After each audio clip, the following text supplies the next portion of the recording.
All right, let's dive into The Courage to be Disliked. Now, this isn't your typical self help book. Think of it more like a powerful mindset toolkit based on the psychology of Alfred Adler that really offers a path to some serious personal freedom. The entire philosophy here really hinges on this one pretty provocative question. What if everything you've been told about trauma, about your past, about your limitations, what if it's all fundamentally wrong? And that's exactly what we're going to explore. Let's call this journey the Great Unburdening. We're going to look at how to set down that heavy baggage of your past, the constant friction in your relationships, and that never-ending need for everyone else's approval.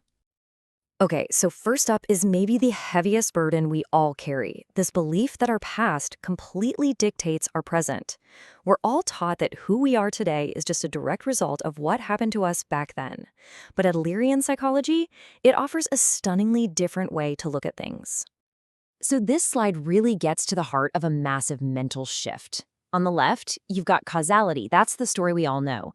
The past causes the present. I'm anxious because of my childhood. But Adler just flips that on its head with teleology, this idea that we act with a present goal in mind. So the statement becomes, I am using my anxiety to achieve a goal right now. And maybe that goal is to avoid a tough meeting or a vulnerable conversation. See? It's a total reversal of perspective. So what does that really mean for us? Well, according to Adler, it means your feelings and your behaviors, they aren't just ghosts from your past. They're actually tools, often unconscious ones, sure, that you're using today to get something done.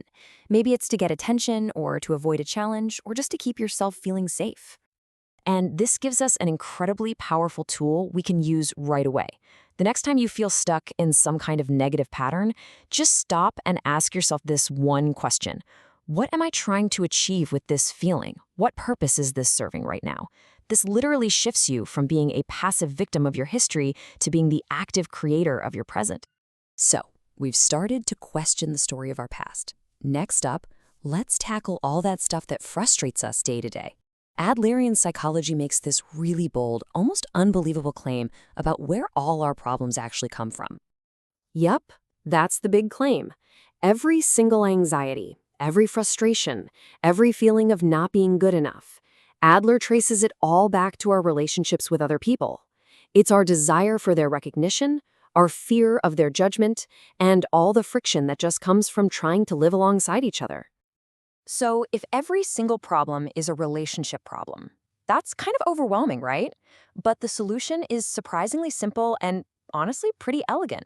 It's this concept, the separation of tasks. It's all about drawing a really clear line in the sand between what is your business and what is somebody else's. And here's how it works. Your task is to control your own choices, to live by your own values, to manage your own feelings. That's your column. Their task is, well, everything else. How they react, what they think of you, how they feel about your choices.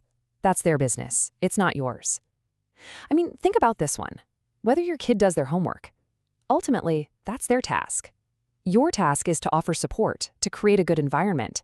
But taking on their stress or trying to force the outcome, that's you crossing over into their territory. And so much of our suffering comes from trying to control that second column. So this becomes this amazing little filter you can use every single day. Before you jump in with unsolicited advice or get upset by someone's opinion of you or trying to manage someone else's emotions, just pause and ask yourself, is this my task? And if the answer is no, the incredibly liberating next step is to just let it go. Okay, and this brings us to the final and, let's be honest, probably the toughest burden to set down, our deep, deep need to be liked. We crave approval, and that craving is so often what stops us from living our own authentic lives. So how do we get over this? Well, the Adlerian answer isn't about becoming better than other people. It's about shifting your entire mindset from competition to contribution.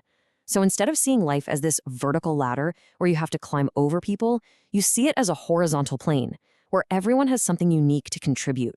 Your worth comes from your contribution, not from your rank. And this brings up a really subtle but profound difference in how we interact. Praise, things like you're a genius or that was a perfect score, it actually creates dependency. It teaches people they're only valuable when they get a specific result. Encouragement, on the other hand, is all about the effort. I can see how hard you worked on that. That builds self-reliance. That builds real courage. And this is the heart of it all. True freedom isn't about getting everyone to like you. It's the freedom that comes from knowing you are living by your own values, contributing in your own way, and accepting that not everyone is going to be a fan. That right there is the courage to be disliked. Okay, we've talked about some huge ideas, but theory is one thing, right? Let's get practical. This philosophy isn't just for thinking about, it's for doing. So here are a few tools from the book you can start using today. Tool number 1, learning to spot what Adler called a life lie. This is any story you tell yourself that starts with, I can't because, and then blames something or someone else.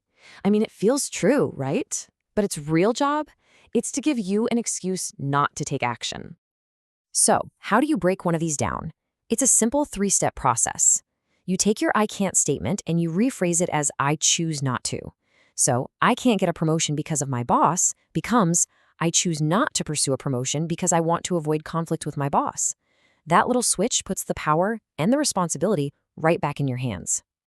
All right, so I want to give you a few little experiments you can try this week. Nothing huge, just small things. Pick one conflict in your life and just for a few minutes each day, write down what's your task and what's their task. Find one person to encourage, but focus only on their effort, not the result. And finally, just think of a small boundary you want to set and just practice the words you'll use in your head.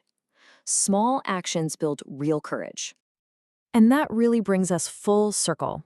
We've talked about unburdening from the past, unburdening from our relationships, and unburdening from the need for everyone's approval. The philosophy is powerful, for sure, but it only really works if you use it. So the only question left for you is, what burden will you choose to set down today?